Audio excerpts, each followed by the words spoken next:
Hey, Behind the Science family. I am here with my cat Sylvester over there, and she's just lazing around as always.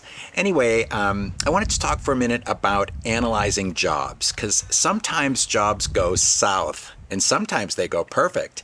So, someone in the community actually posted something that said that they were a little frustrated because they felt like, why is it that 9 jobs go perfect and one job just gets really screwed up? And they lose all the profits, on that job and maybe a few others as well.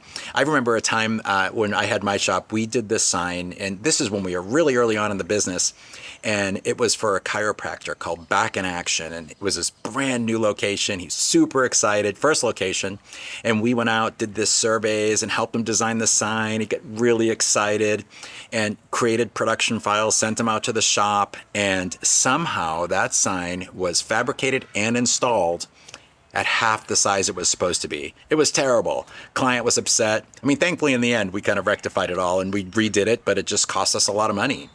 And so what do you do when something like that happens?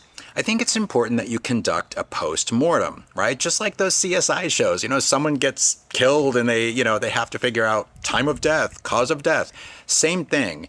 And you need to take a look at exactly what went wrong. And then once you've determined what went wrong, where in the process did it break down? What stage of production? Was it in design? Was it in the survey? Was it in creating production files? Install, whatever it is, and pull the team together and really honestly analyze what happened on the job.